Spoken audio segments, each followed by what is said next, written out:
வேத சாட்சி மரணமுடைய மிகவும் ஆவல் கொண்டவரான புனித அந்தோனியாரே எங்களுக்காக வேண்டிக் கொள்ளும். பிதா சுதன் பரிசுத்த ஆவியின் பெயராலே ஆமன்.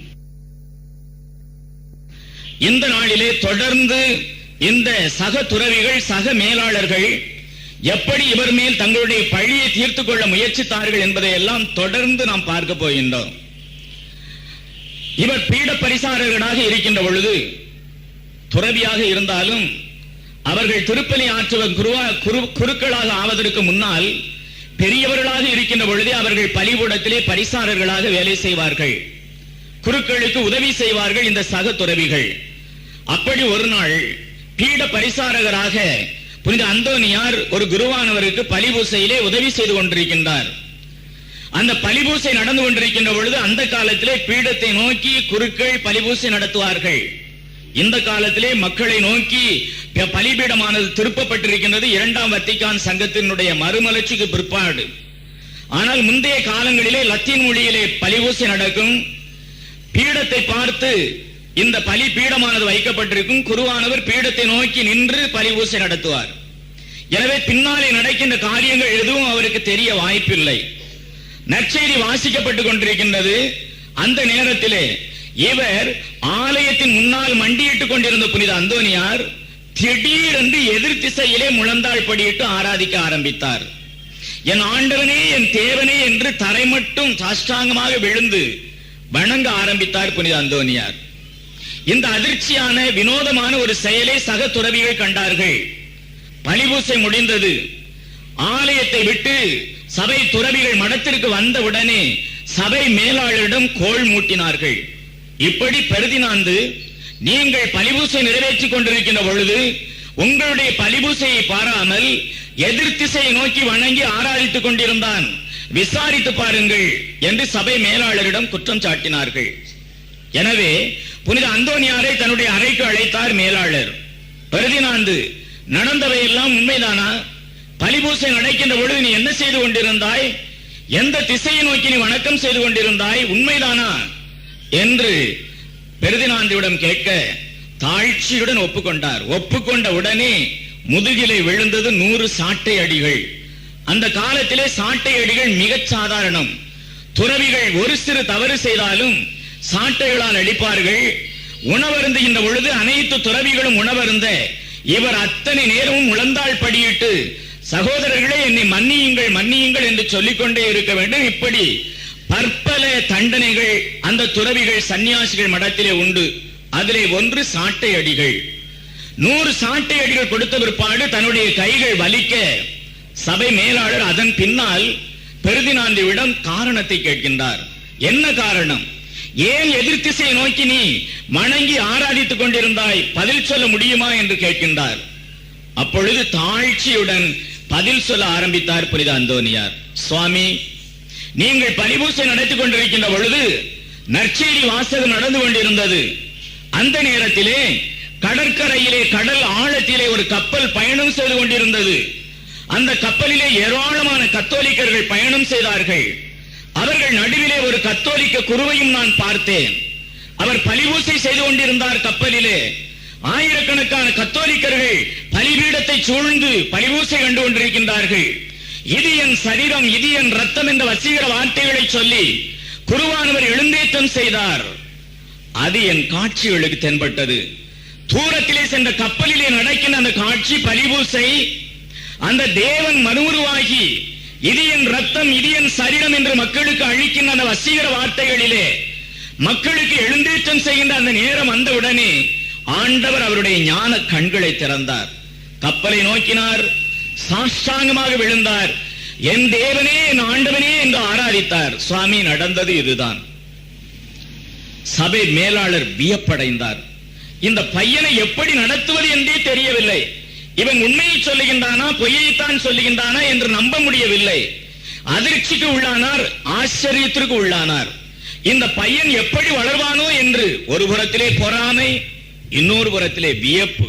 இப்படியாக பெருதினாந்து தன்னுடைய சபையிலே நவசந்நியாசத்தை மிகவும் பொறுமையாக, சாட்டியடிகள் பலபட்டு பொறாமைகளுக்கு இடையிலே வஞ்சகத்திற்கு இடையிலே நாளொரு மேனியும் பொழுதொரு வண்ணமாக வளர்ந்து கொண்டிருக்க ஒரு நாள் இன்பச் சுற்றுலா சென்றார்கள் துறவிகள். சபை மேலாளர் உட்பட சபை துறவிகள் எல்லோரும் ஒரு படகிலே ஏறி தன்னும் தனியாக உள்ள ஒரு தீவுக்கு இன்பச் சுற்றுலா சென்றார்கள். காலையில் புறப்பட்டு மாலையில் திரும்பி வர வேண்டும், இது அவர்களுடைய திட்டம். பயணத்திலே கடல் பிரயாணம் நன்றாக நடந்தது. தீவை அடைந்தார்கள். சக துறவிகள் எல்லாம் இன்ப காட்சிகளை காண ஆரம்பித்தார்கள். மரங்கள் வளர்ந்திருந்தன, செடி கொடிகள் பச்சை பசேல் என்றிருந்தன, ஆங்காங்கே கனிகள் வளர்ந்திருந்தது, தென்னை மரங்கள் காணப்பட்டது. மிகவும் குளிர்ச்சியான அந்த இடத்திலே ஆடினார்கள், ஓடினார்கள், பாடினார்கள். அந்த நாள் முழுவதும் இன்பத்திலே திளைத்தார்கள், உண்டார்கள், ருசித்தார்கள். ஆனால் பெர்தினாந்து மட்டும் அந்த கூட்டத்திலே சேரவில்லை. தனியாக சென்றார். ஒருவரும் தன்னை கண்டுபிடிக்க முடியாத அளவிற்கு புதர்கள் மண்டி இருந்த ஒரு இடத்திலே தன்னை மறைத்துக் கொண்டார். மரங்களும் புதர்களும் செடி கொடிகளும் அவரை மறைத்துக் கொண்டன. அந்த இடத்திலே சாஷ்டாங்கமாக முழந்தாளில் இருந்தார். தன்னும் தனியனாக கைகளை விரித்து ஆண்டவரை நோக்கி ஜெபித்தார், பரவசமாக்கினார். எனவே இயற்கையை கண்டு ஆண்டவரை அதிலே கண்ட புனித அந்தோனியார் இயற்கையின் அழகை கண்டவுடனே பரவசமாகிவிட்டார். நேற்றைய நாளிலே நாம் பார்த்தோம், ஒரு அழகிய பெண்ணை கண்டவுடனே ஆண்டவன் எத்தகைய அழகாக இருப்பானோ என்று பரவசம் கொண்டதாக கடந்த நாளிலே நாம் பார்த்தோம். இந்த நாளிலே இயற்கையினுடைய எழிலை அழகை ரசித்து பார்த்த புனித அந்தோனியார் பரவசமாகிவிட்டார். இப்படிப்பட்ட இயற்கையையும் அண்ட சராசரங்களையும் படைத்த அந்த ஆண்டவன் எவ்வளவு மூளை உள்ளவனாக இருப்பான், அழகுள்ளவனாக இருப்பான், திட்டமிடுகின்ற ஒரு என்ஜினியராக இருப்பான் என்று நினைத்தவுடனே பரவசமாகிவிட்டார். சாப்பிடவில்லை, விளையாடவில்லை, ஆடவில்லை, ஓடவில்லை, நாள் முழுவதும் தன்னம் தனியாக பரவசத்தில் இருந்தார். சக துறவிகள், சக மேலாளர்கள் நன்றாக சாப்பிட்டார்கள் வயிறு புடைக்க. அப்பெர்தினாந்து எங்கே என்று கேட்பதற்கு ஒரு ஆள் கூட நாதி இல்லை, கேட்பதற்கு நாதி இல்லை. அவன் தொலைந்தான், தொலைந்து விட வேண்டும் என்பதுதான் அவர்களுடைய நோக்கம் என்று நான் அடிக்கடி உங்களுக்கு சொல்லுகிறேன். பொறாமை, வஞ்சகம், குருக்களுக்குள்ளே கோடிப்பகை என்று சொல்வார்கள்.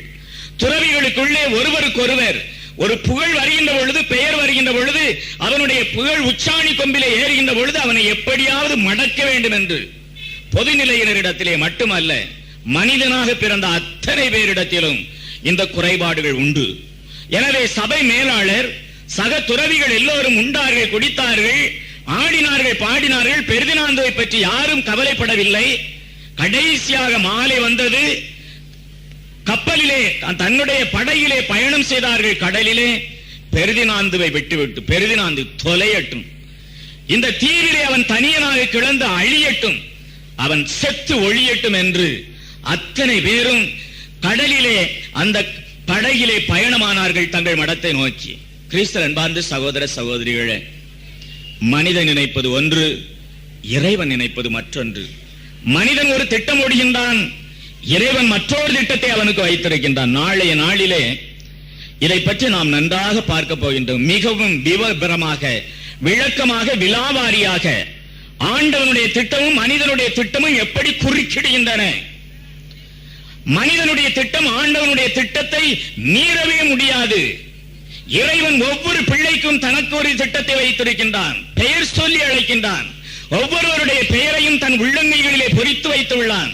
என் பிரியமான இஸ்ராயேலே, உன் ஒவ்வொருவனுடைய பெயரும் எனக்கு நன்றாக தெரியும். கழுகு தன் ரெக்கைகளிலே தன் குஞ்சுகளை தாங்கிக் கொண்டு பறந்து செல்வது போல என் பிரியமான இஸ்ராயேலே, உங்களை எல்லாம் என் தோள்மேல் நான் சுமந்து செல்லுகிறேன். என் பிரியமான இஸ்ராயேலே, உன் ஒவ்வொருவனுடைய பெயரையும் என் உள்ளங்கைகளிலே எழுதி வைத்திருக்கின்றேன். என் பிரியமான இஸ்ராயேலே, கோழி தன் குஞ்சுகளை ரெக்கைகளுக்கு இடையிலே அடைக்கலம் கொடுப்பது போல என் கிரகங்களுக்கு இடையிலே நான் உனக்கு அடைக்கலம் கொடுத்தேன். நீ பயப்பட வேண்டாம், அஞ்ச வேண்டாம், கலங்க வேண்டாம். இவையெல்லாம் இறைவனுடைய திட்டம். ஆனால் இஸ்ராயேல் எப்படி சென்றது என்பதை எல்லாம் பழைய ஏற்பாட்டு காலம் நாளை நாம் பார்க்க போகின்றோம். எனவே மனிதனுடைய திட்டம் வேறு, இறைவனுடைய திட்டம் வேறு. சபை மேலாளரும் சகோதரவிகளும் நினைத்தார்கள், பெர்தினாந்து செத்தொழிந்தான், அழிந்தான், இனிமேல் இவனை பற்றி கவலை இல்லை, நாம் நிம்மதியாக இருக்கலாம் என்று கடல் பயணம் சந்தோஷமாக செய்தார்கள். இதற்கிடையிலே பரவசத்தில் இருந்து எழுகின்றார், சுற்றுமுற்றும் பார்க்கின்றார், இனமே தெரியவில்லை. தன்னுடைய சகோதரவிகள் எங்கே தெரியவில்லை. சபை மேலாளர் எங்கே சென்றார் தெரியவில்லை. படகை பார்க்கின்றார், கடலிலே கட்டப்பட்டிருந்த அந்த படகானது காணப்படவில்லை. சுற்றுமுற்றும் அந்த தீவினை சுற்றி சுற்றி வந்தார், ஒருவரும் அகப்படவில்லை. அவர் நினைத்தார் எல்லோரும் தன்னை மறந்து சென்று விட்டார்கள் என்று. கோபப்படவில்லை, ஆத்திரப்படவில்லை, அவர்கள் மேல் எரிச்சல் படவில்லை, பொறாமைப்படவில்லை. கடற்கரைக்கு சென்றார், தன்னுடைய மேலாடை எடுத்தார், அந்த கடலிலே விரித்தார், அதன் மேல் உட்கார்ந்தார். கிறிஸ்துவில் அன்பார்ந்தவர்களே, சிறிது ரூபீகரித்து பாருங்கள். மனிதனுடைய கண்களுக்கும் மனிதனுடைய புலன்களுக்கும் மனிதனுடைய திட்டத்திற்கும் மனிதனுடைய அறிவுக்கும் அப்பாற்பட்டது. தன்னுடைய மேலாடையை கடல் மேல் விரிக்கின்றார், தண்ணீரின் மேல், அதன் மேல் உட்காருகின்றார். நீயும் நானும் உட்கார்ந்தால் என்ன நடக்கும்?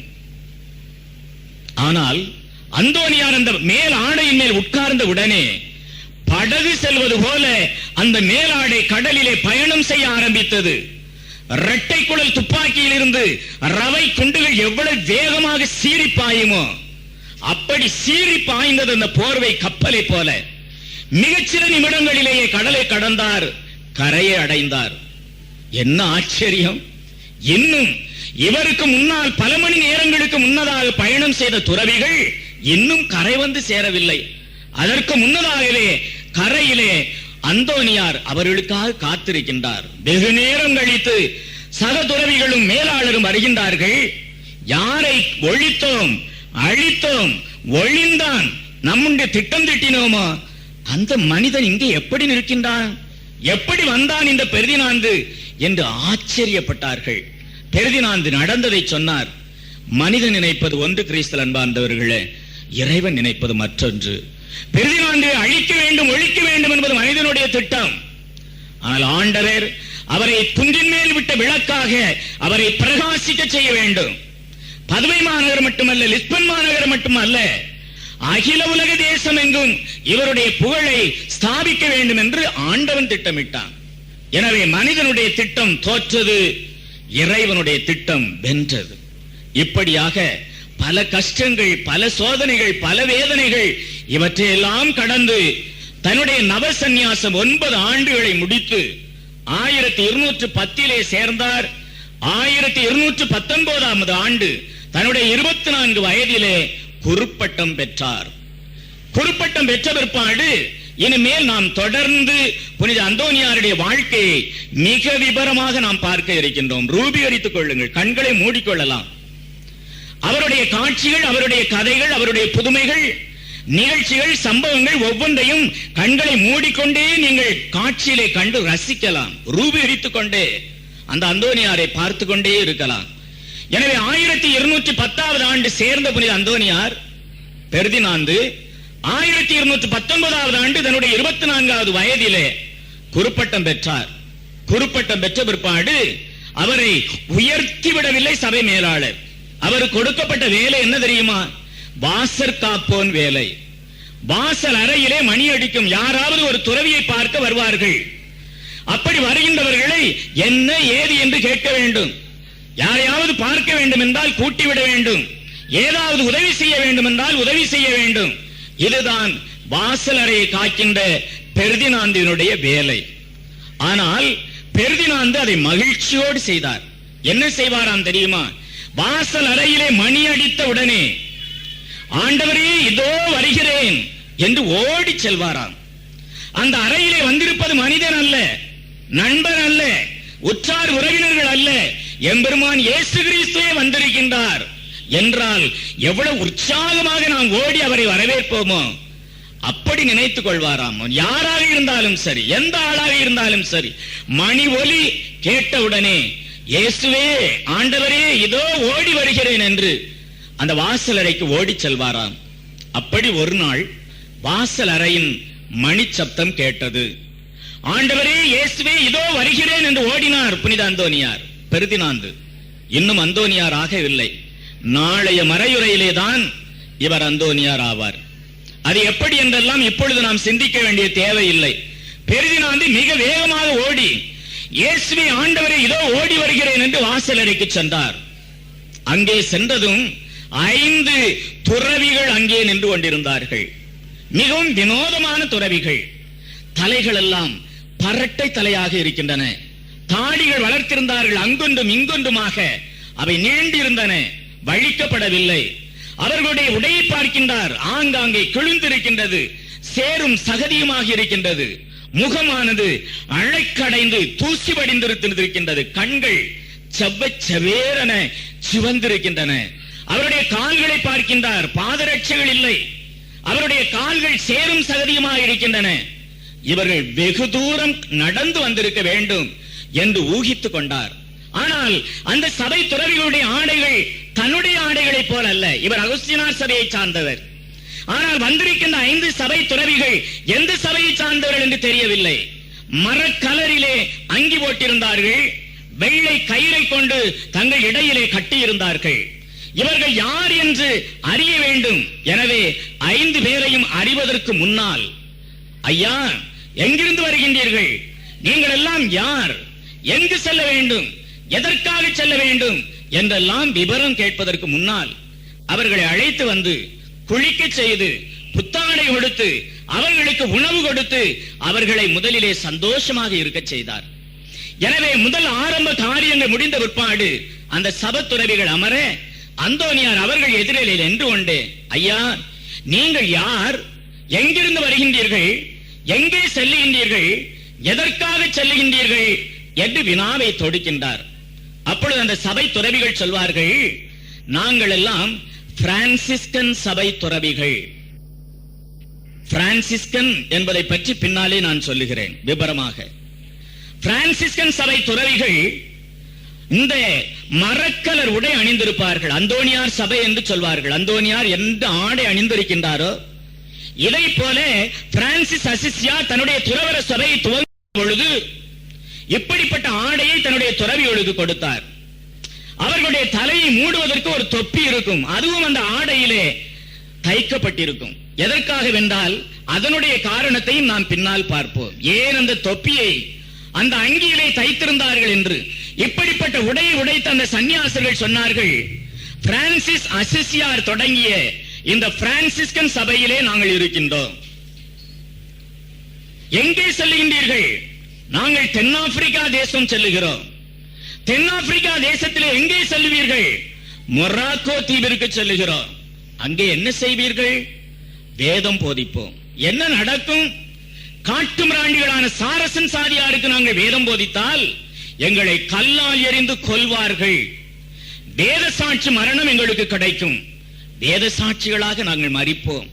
எனவே வேத சாட்சி கூடாக மடிப்பதற்காக, கல்லால் எறிந்து கொல்லப்படுவதற்காக நாங்கள் தென்னாப்பிரிக்கா தேசம் மொராக்கோ தீவிற்கு சாரசன் சாதியாருக்கு வேதம் போதிக்க சொல்லுகிறோம். கிறிஸ்தவ அன்பார்ந்தவர்களே, இன்ன இடத்திலே திருமணம் நடக்கின்றது, திருமண விருந்து சாப்பிட போகிறோம் என்று சொல்லுவது போல மிக சாதாரணமாக அந்த துறவிகள் சொல்ல ஆரம்பித்தார்கள். அப்பொழுது இவருடைய மனத்திலே மிக தெளிவான ஒரு எண்ணம் உருவாக ஆயிற்று. நானும் ஒரு வேத சாட்சியாக மரிக்க வேண்டும், நானும் இவர்களைப் போல ஒரு வேத சாட்சியாக மரிக்க வேண்டும் என்கின்ற ஆர்வம் இவருடைய உள்ளத்திலே தீயாக பற்றி எரிந்தது. எனவே அவர்களுடைய சபையை பற்றி மிகவும் விவரமாக விசாரிக்க ஆரம்பித்தார். அந்த 5 துறவிகள் முதலிலே தங்களுடைய பெயரை சொன்னார்கள். ஒருவர் பெயர் பெராடு, பீட்டர், அஜிதாஸ், அர்கூலியுஸ், ஓட்டோ என்று சொல்லப்படுகின்ற 5 பிரான்சிஸ்கன் துறவிகள். இத்தாலி தேசத்தில் இருந்து இந்த 5 பேரும் பிரான்சிஸ் அசிசியாருடைய அருளையும் ஆசிரியரையும் பெற்று தென்னாப்பிரிக்கா தேசம் செல்லுகிறார்கள். அவர்கள் சொன்னார்கள், எங்களுடைய சபையை ஸ்தாபித்தவர் பிரான்சிஸ் அசிசியார். தாய் திருச்சபையிலே பல பிரான்சிஸ் உண்டு. உதாரணமாக பிரான்சிஸ் சவேரியார். ஏன் இவரை பிரான்சிஸ் சவேரியார் என்று அழைக்கின்றோம் என்றால், இஸ்பானிய தேசம் என்று சொல்லப்படுகின்ற ஸ்பெயின் தேசத்திலே நாவார் என்று சொல்லப்படுகின்ற மாகாணத்திலே சவியர் என்று அழைக்கப்படுகின்ற கோட்டையிலே இவர் பிறந்ததினாலே Francis Xavier, Francis Xavier, Francis Saveriyar என்று அழைக்கப்படுகின்றார். எனவே இவருடைய பெயர் பிரான்சிஸ் என்றாலும் இவர் பிறந்த இடம் சவியர் கோட்டையாக இருந்ததினாலே வழக்கமாக இவரை பிரான்சிஸ் சவேரியார், இல்லை என்றால் சவேரியார் என்றே நாம் அழைக்கின்றோம். அவருடைய பிறந்த ஊரை அவர் பெயரிலே இணைக்கின்றோம். இன்னொருவர் பெயர் பிரான்சிஸ் சலேசியார். இவர் பிரான்ஸ் தேசத்திலே சலேத்மா நகரத்திலே பிறந்ததினாலே பிரான்சிஸ் சலேசியார் என்று அழைக்கின்றோம். இவரையும் சலேசியார் என்று மட்டும் நாம் சொன்னால் போதும், அவர் பிரான்சிஸ் சலேசியார் என்று தெரிந்துவிடும். அதை போல இத்தாலி தேசத்திலே புகழ்பெற்ற பட்டணமாகிய அசிசிமா நகரிலே இந்த பிரான்சிஸ் பிறந்தார். எனவே இவருக்கு பெயர் பிரான்சிஸ் அசிசியார். இவரை பற்றி மிக விவரமாக சொல்ல தொடங்கினார்கள். பிரான்சிஸ் அசிசியார் எப்படிப்பட்ட குடும்பத்தை சார்ந்தவர்? அந்த இத்தாலி தேசத்திலேயே பெரிய ஜவுளி கடை வைத்திருந்தது இவருடைய தகப்பனார். கோடி கோடியான சொத்துக்களுக்கு அதிபதி. அந்த கோடீஸ்வரனுடைய ஏக மகன், ஒரே மகன் பிரான்சிஸ் அசிசியார். இந்த அசிசியார் தன்னுடைய வாலிப வயதிலே ஆடம்பரமாக வாழ்ந்தார். ஏனென்றால் செலவழிப்பதற்கு காசு குறையாமல் இருந்தது. நண்பர்களுடைய வட்டங்கள் பெருகிக் கொண்டே சென்றன. பையிலே காசு இருந்தால் ஏகப்பட்ட நண்பர்கள் சேர்வார்கள். எனவே ஆடம்பரம் வந்தது. சில துர் செயல்களும் அவர் செய்ய ஆரம்பித்தார் வாலிப வயதிலே. ஆனால் அவருடைய வாழ்க்கையிலே ஒரு நாள் ஒரு திருப்பம் ஆரம்பித்தது. எல்லோருடைய வாழ்க்கையிலும் ஒரு திருப்பம் வரும். எல்லோருடைய வாழ்க்கையிலும் ஒரு ஆண்டவர் சந்திப்பு வரும். எல்லோருடைய வாழ்க்கையிலும் ஆண்டவர் ஒரு திட்டத்தை கொடுப்பார். அந்த சந்தர்ப்பத்தை கிச்சன பிடித்துக் கொள்ள வேண்டும். சிக்கன பிடிப்பவர்கள் விரல் விட்டு எண்ணக்கூடியவர்கள் தான். பலர் என்ன சொல்வார்கள்? இன்னொரு சந்தர்ப்பம் வரும், அந்த நேரத்திலே நாம் பார்த்துக் கொள்ளலாம் என்று. இல்லை, காற்றுள்ள போதே தூற்றிக் கொள்ள வேண்டும் என்று சொல்வார்கள் நம்முடைய அறிஞர்கள்.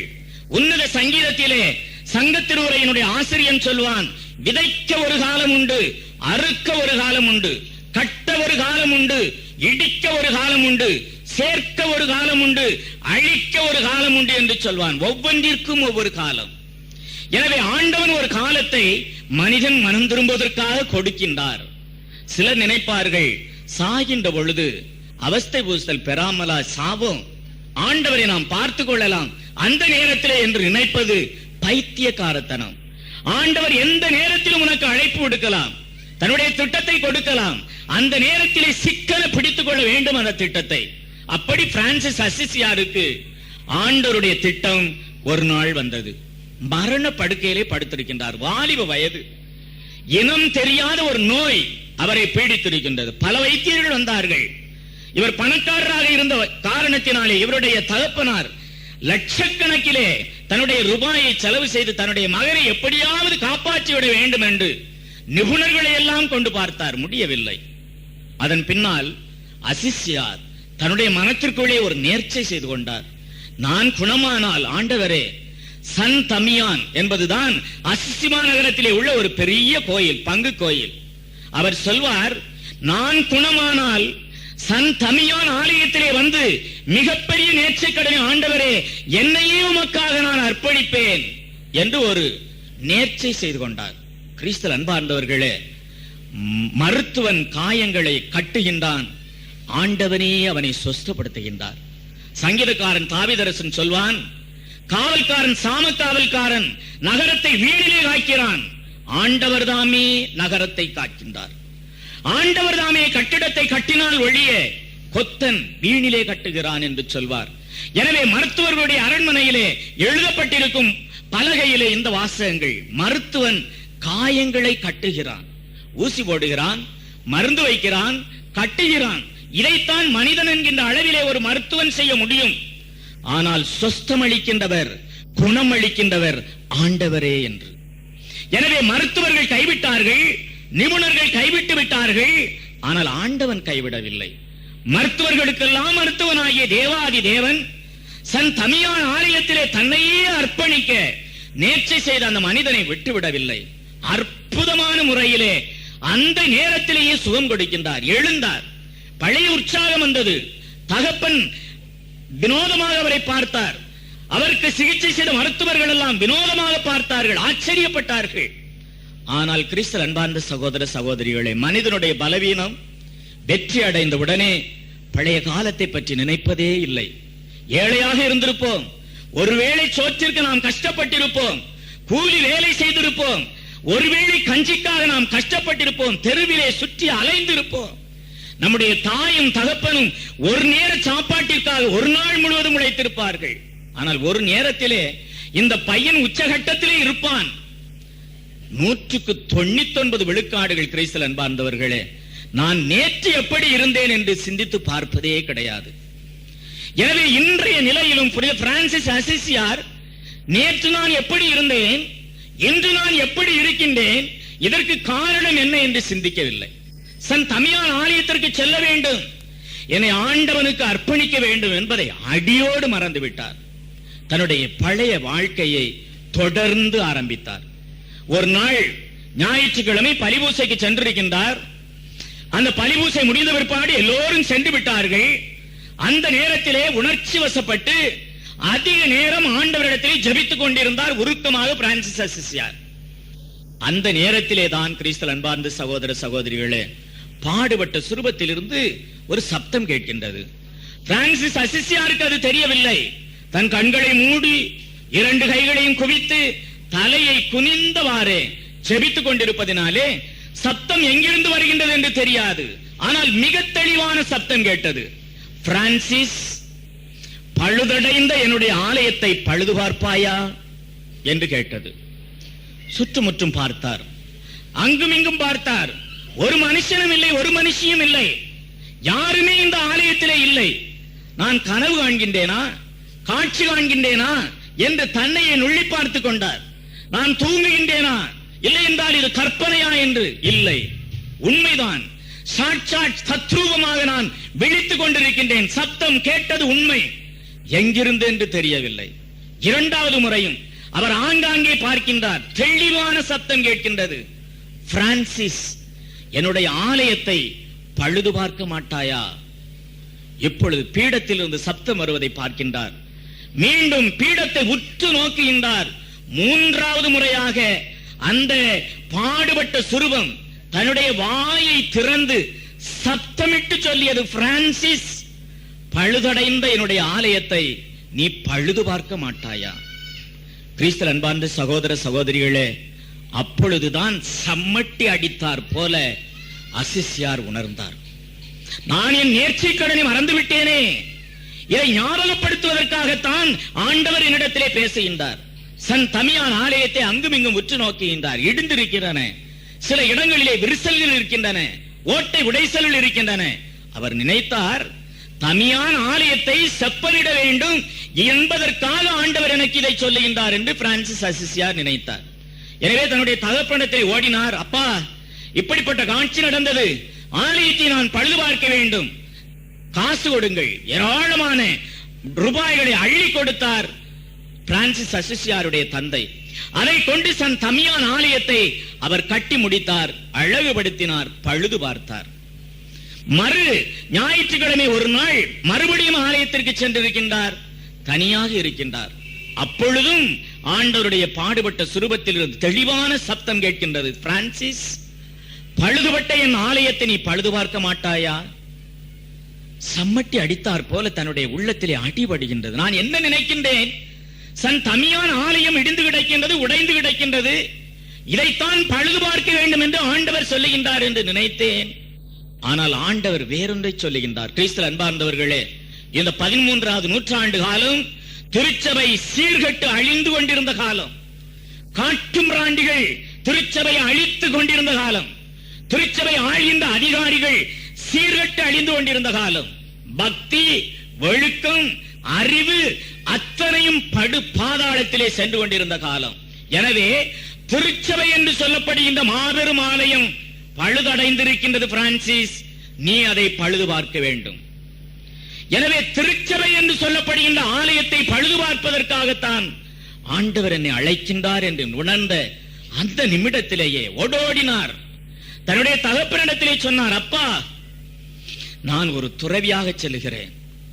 நான் சமியான் ஆலயத்தை பழுது பார்த்ததோடு என் பணி முடியவில்லை. ஆண்டவன் மேற்பட்ட ஒரு அழைத்தலை என்னை கொடுத்திருக்கின்றார்.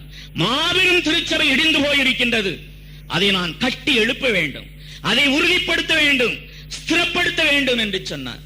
ஒரே மகன், அவனை இழப்பதற்கு அவன் அசிசியாருடைய தந்தை தயாராக இல்லை. மகனே, எவ்வளவு காசுகள், எவ்வளவு சொத்துக்கள், சுகங்கள் உனக்காக அத்தனை நான் சேமித்து வைத்திருக்கின்றேன், யார் அனுபவிப்பது?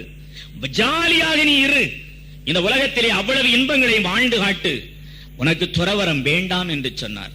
ஆனால் கிறிஸ்தல் அன்பார்ந்தவர்களே, தன்னுடைய தகப்பனுக்கு தெரியாமலே கடந்த நாளிலே நாம் பார்த்தோமே, உத்தம வாழ்க்கை வாழ்வதற்கு, முடிவில்லாத வாழ்க்கை வாழ நான் என்ன செய்ய வேண்டும் என்று ஒரு இளைஞன் கேட்டானே.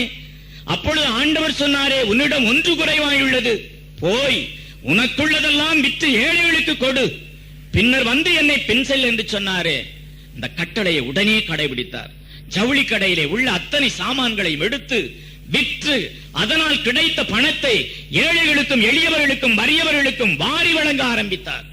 இதை கண்ட தகப்பனார் மிகவும் கோபம் கொண்டார். என் மகன் நீ அல்ல, உனக்கு சொத்தும் இல்லை சுகமும் இல்லை என்று விரட்டி அடித்தார். அசிசியார், என்னுடைய தந்தை நீர் அல்ல, இறைவனே என்னுடைய தந்தை என்று அவர் கொடுத்த ஆடைகள், அணிகலன்கள், அவர் கொடுத்த சொத்துக்கள், சுகங்கள் அத்தனையும் எனக்கு வேண்டாம், ஆண்டவன் ஒருவனே எனக்கு தந்தை என்று தன்னுடைய மேற்றாணியாரிடம் சென்றார்.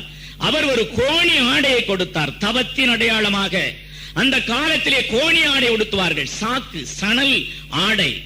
அந்த ஆடை மெல்லிதாக இருக்காது, உடலிலே அணிகின்ற பொழுது அங்கும் இங்கும் அரிக்கும். அப்படிப்பட்ட உடையை அணிந்து கொண்டு அசிசியார் கால்போன போக்கிலே செல்லுகின்றார்.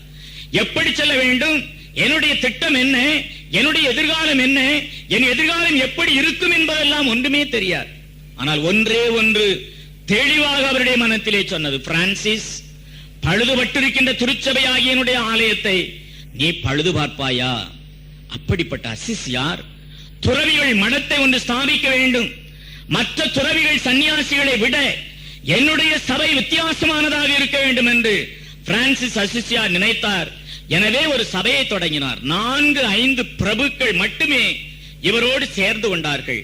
இவர் கீழ்ப்படிதல் வார்த்தைப்பாடு, கற்பு என்னும் வார்த்தைப்பாடு, தரித்திரம் என்னும் வார்த்தைப்பாடு, இதை மட்டுமல்ல, கையிலே பணமே வைக்க கூடாது, இறைவனுடைய பராமரிப்பை வாழ வேண்டும், தன்னுடைய துறவிகளுக்கு கட்டளை கொடுக்கின்றார். வானத்து பட்சிகளை பாருங்கள், காட்டிலே உள்ள லில்லி புஷ்பங்களை பாருங்கள், வானத்து பட்சிகளையும் இந்த காட்டு லில்லி புஷ்பங்களையும் ஆண்டவன் உடுத்துவான் என்றால், போஷிப்பான் என்றால் உங்களுக்கு எவ்வளவுதான் செய்ய மாட்டார் என்கின்ற இறை பராமரிப்பிலே நம்பிக்கை கொண்டவர் புனித அசிசியார். எனவே தன்னுடைய சபை துறவிகளுக்கு சொன்னார், நாள்தோறும் நீங்கள் பிச்சை எடுத்து சாப்பிட வேண்டும். உங்களுக்கென்று வீடு இல்லை, உங்களுக்கென்று ஆடைகள் இல்லை, உங்களுக்கென்று உணவு இல்லை, உங்களுக்கென்று சொத்துக்கள் இல்லை, உங்களுக்கென்று பணமும் இல்லை. நாம் ஏழைகள், அட்ட தரித்திரர்கள். 72 சீடர்களை ஆண்டவர் அனுப்புகின்ற பொழுது சொன்னார், நீங்கள் பையோ காசோ எடுத்து செல்ல வேண்டாம், 2 உள்ளாடைகள் எடுத்து செல்ல வேண்டாம், கையிலே கோல் வைத்துக் கொள்ள வேண்டாம், எந்த வீட்டிற்கும் நீங்கள் செல்லுங்கள், எந்த நகரில் சென்று எந்த வீட்டிற்கு நீங்கள் சென்றாலும் இந்த வீட்டிற்கு சமாதானம் உண்டாவதாக என்று நீங்கள் சொல்லுங்கள், அந்த வீட்டிலே உள்ளவர்கள் உங்களை போஷிப்பார்கள். எனவே துறவிகளுக்கு சொத்து இருக்கக்கூடாது, சுகம் இருக்கக்கூடாது, பணம் இருக்கக்கூடாது, இறை பராமரிப்பதை நம்பிக்கை கொண்டு அன்றாடம் பிச்சை எடுத்து சாப்பிட வேண்டும் என்று கிறிஸ்து அன்பார்ந்த சகோதர சகோதரிகளை நினைத்து பாருங்கள். ஆனால் பிரான்சிஸ்கன் சபையோ எந்த சபையோ இந்த காலத்திலே சொத்து இல்லாத, சுகம் இல்லாத, பணம் இல்லாத, கட்டிடம் இல்லாத, ஆடைகள் இல்லாத சபைகளை நீங்கள் இன்று பார்க்கவே முடியாது. வித்தியாசமான நாகரிகமான உலகத்திலே இன்று சென்று கொண்டிருக்கின்றது. ஆனால் அந்த காலத்திலே பிரான்சிஸ் அசிசியார் தன்னுடைய சபையை ஸ்தாபித்த பொழுது மிக தெளிவாக சொன்னார், ஒவ்வொரு நாளும் பிச்சை எடுக்க வேண்டும். அவர்களுடைய ஆடையிலே ஒரு தொப்பி இருக்கின்றது என்று நான் சொன்னேன் அல்லவா? அந்த தொப்பி எதற்காக? வீடு வீடாக சென்று பிச்சை எடுக்கின்ற பொழுது சிலர் பழத்தை கொடுப்பார்கள், சிலர் தானியத்தை கொடுப்பார்கள், சிலர் காசு கொடுப்பார்கள், அவைகளை எல்லாம் இந்த தொப்பியிலே போட்டுக் கொள்வார்கள். இதனாலேதான் தொப்பிகள் வைத்த பிரான்சிஸ்கன் சபையாருக்கு கப்புச்சின் என்று பெயர் வந்தது. கப்புச்சின் என்று சொன்னாலும் பிரான்சிஸ்கன்ஸ் என்று சொன்னாலும் ஒரே அர்த்தம் தான். கப்புச்சின் என்றால் கேப், தொப்பி வைத்து இருப்பவர்கள் என்று அர்த்தம். எனவே அன்றாடம் பிச்சை எடுத்து சாப்பிட வேண்டும் என்று தன்னுடைய சபையை தொடங்குகின்றார். தொடங்கிய ஒரு சில நாட்களுக்குள்ளேயே இந்த சபையினுடைய பெருமை பரவ ஆரம்பித்தது. இத்தாலி தேசத்திலே பாப்பிரை பெருமையடைய ஆரம்பித்தார்.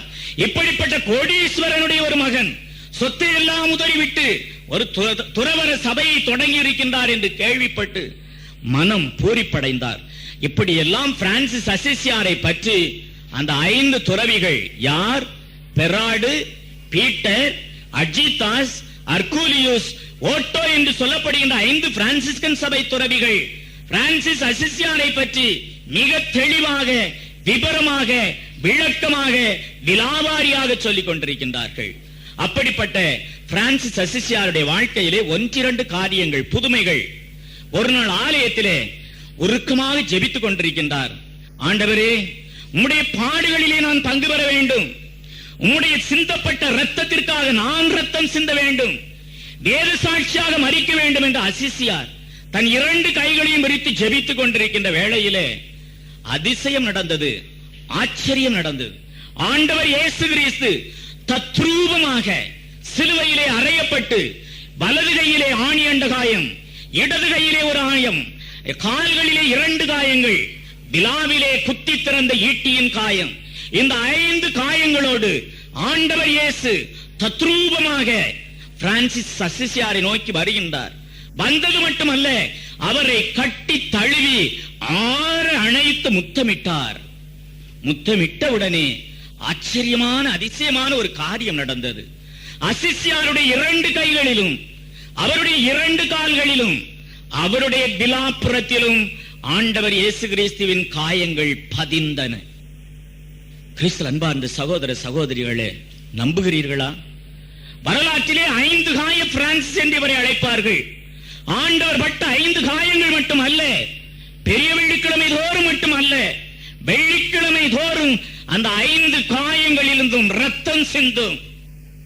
வேத சாட்சியாக மரணம் அடையவில்லை, வேத சாட்சி மரணமுறை அசிசியாருக்கு கிடைக்கவில்லை. ஆனால் கல்வாரி பலியிலே ஒரு சொட்டு ரத்தம் முதலாய் தனக்கென வைத்திராமல் மானிடகுலத்திற்காக சிந்தினாரே எம்பெருமான் இயேசு கிறிஸ்து, அதை போல வருடம் முழுவதும் இவருடைய கைகள், கால்கள் விலா என்று ரத்தம் சொரிந்து கொண்டே இருக்குமா? கிறிஸ்து அன்பார்ந்தவர்களே, இவருடைய சபையிலே இன்னொருவர் சேர்ந்தார், பேத்ரே பியோ. நீங்கள் கேள்விப்பட்டிருப்பீர்கள், இந்த நூற்றாண்டிலே வாழ்ந்தவர் பியோ சுவாமியார். இவருக்கும் 5 காய வரத்தை ஆண்டவர் கொடுத்தார். பெரிய வெள்ளிக்கிழமை தோறும் இவருடைய 5 காயங்களில் ரத்தம் சிந்துகின்ற பாக்கியம். இவரும் பிரான்சிஸ்கன் சபையை சார்ந்தவர் தான். இன்னொரு உதாரணம், இறை பராமரிப்பிலே இவர் கொண்டிருந்த ஆழமான ஆச்சரியத்தை பாருங்கள். போர்சியன் கோலா என்று சொல்லப்படுகின்ற இடத்திலே மாபெரும் மாநாடு ஒன்று கூட்டியிருக்கின்றார். ஏறக்குறை 5000த்திற்கும் மேற்பட்ட துறவிகள் வந்திருக்கின்றார்கள். பந்தல் இல்லை, இடமில்லை, பால் வெளி, நிழல் இல்லை, மரங்கள் இல்லை. அந்த இடத்திலே மாநாடு நடக்கின்றது. சமைப்பதற்கு அரிசி இல்லை, உணவு இல்லை, சமையல்காரர்கள் இல்லை, சமையல் ஏற்பாடே இல்லை. 5000த்திற்கும் மேற்பட்ட துறவிகள் மகாநாடு நடத்துகின்றார்கள். எத்தனை நாட்கள்? 7 நாட்கள், ஒரு முழு வாரம் இந்த மாநாடு நடக்க இருக்கின்றது. பந்தல் இல்லை, அலங்காரம் இல்லை, ஆடைகள் இல்லை, உணவும் இல்லை. எல்லோருக்கும் ஆச்சரியம், அசிசியார் எப்படி சமாளிக்க போகின்றார்? 7 நாட்கள் நமக்கு எப்படி உணவு தருவார்? ஆனால் அசிசியாருடைய மனத்திலே ஆழமாக பதிந்திருந்தது, அந்த காட்டில் இல்லி புஷ்பங்களையும் ஆனத்து பட்சிகளையும் போஷிக்கின்ற ஆண்டவன் நம்மை கட்டாயம் போஷிப்பார். பால்வெளியிலே 5000த்திற்கும் மேற்பட்ட ஜனங்களுக்கு அற்புதமாக உணவளித்த தேவன் என் துறவிகளுக்கு கட்டாயம் உணவளிப்பார் என்ற இறை பராமரிக்கையிலே நம்பிக்கை கொண்டார். மாநாடு நடந்தது, பலர் வந்தார்கள், பலர் பேசினார்கள். ஆனால் துறவிகளுக்கு கொடும் பசி ஆரம்பித்து விட்டது. வயிறு கிள்ளியது, பெருங்குடலை சிறுகுடல் தின்ன ஆரம்பித்தது. அப்படி பசி. அந்த நேரத்திலே தான் கிறிஸ்து அன்பார்ந்த சகோதர சகோதரிகளே, அற்புதமான காரியம், நம்மால் நம்ப முடியாது. மனிதனுடைய கண்களுக்கும், மனிதனுடைய காதுகளுக்கும், மனிதனுடைய புலன்களுக்கும், மனிதனுடைய திட்டங்களுக்கும் அப்பாற்பட்டவை இந்த உலகத்திலே நடந்து கொண்டிருக்கின்றன. ஆண்டவன் ஆச்சரியமான காரியங்களை செய்து கொண்டே இருக்கின்றான். புதுமைகள் நடந்து கொண்டே இருக்கின்றது. ஒரு சில ஆட்களாக இருக்கலாம், நிகழ்ச்சிகளாக இருக்கலாம், இல்லை சில வார்த்தைகளாக இருக்கலாம். ஆண்டவருடைய வார்த்தை, நிகழ்ச்சி நம்மை தொடுகின்றது. ஆனால் நாம் அதை தொடாதவர்களாகவே சென்று கொண்டிருக்கின்றோம். அதை சட்டை பண்ணுவதே இல்லை. என்ன ஆச்சரியம், என்ன விந்தை, என்ன ஆனந்தம்! கிறிஸ்து அன்பார்ந்த சகோதர சகோதரிகளே, வரிசை வரிசையாக நூற்றுக்கணக்கான வண்டிகள் சாரை சாரையாக வந்து கொண்டிருக்கின்றன. மாநாடு நடந்து கொண்டிருந்த அந்த இடத்திலே பிரான்சிஸ் அசிசியார் ஏற்பாடு செய்யவே இல்லை. இப்படி மாநாடு நடக்கின்றது, பொருளுதவி செய்யுங்கள் என்று யாரிடமும் கையேந்தவில்லை. வண்டி வண்டியாக தானியங்கள், மூடை மூடையாக தானியங்கள், வரிசை வரிசையாக பண்டபாத்திரங்கள் அத்தனையும் வந்து இறங்குகின்றன. யார்? ஆண்டவன் ஒவ்வொருத்தருடைய உள்ளத்திலும் ஏவினான். என்னுடைய அடியான் பிரான்சிஸ் அங்கே பாலை நிலத்திலே மாநாடு நடத்தி கொண்டிருக்கின்றான், அவனுக்கு உணவளியுங்கள் என்று ஆண்டவர் தேவ பராமரிக்கையிலே ஏவுதல் செய்தார். பட்டணத்திலே உள்ள பிரபுக்கள், பட்டணத்திலே உள்ள கோடீஸ்வரர்கள் அத்தனை பேரும் தாங்களே உணவை எடுத்துச் சென்றார்கள், தாங்களே தானியங்களை எடுத்துச் சென்றார்கள். வண்டியிலே 5000ற்கு மேற்பட்ட சன்னியாசிகளுக்கு தங்கள் கைகளினாலேயே பரிமாற ஆரம்பித்தார்கள். பிரான்சிஸ் அசிசியாரை பற்றி அள்ளி வீசிக் கொண்டிருக்கின்றார்கள். எதிரிலே கேட்டுக்கொண்டிருந்த அந்தோனியாருடைய உள்ளத்திலே ஆழமாக பதிந்தது, நானும் பிரான்சிஸ்கன் சபையிலே சேர வேண்டும், தென்னாப்பிரிக்கா தேசம் போக வேண்டும், மொராக்கோ தீவிலே வேதம் போதிக்க வேண்டும், சாரசன் சாதியாரானால் கல்லால் எரியப்பட்டு கொல்லப்பட வேண்டும், வேத சாட்சி மரணமடைய வேண்டும். நடந்ததா? சபையிலே சேர்ந்தாரா? தென்னாப்பிரிக்கா தேசம் சென்றாரா? சாரசன் சாதியாருக்கு போதித்தாரா? இவர் வேத சாட்சி மரணம் அடைந்தாரா? இத்தனை வினாக்களும் நம்முடைய உள்ளத்திலே இன்று எதிரொலிக்கின்றன. பதில் நாளை கிடைக்கும்.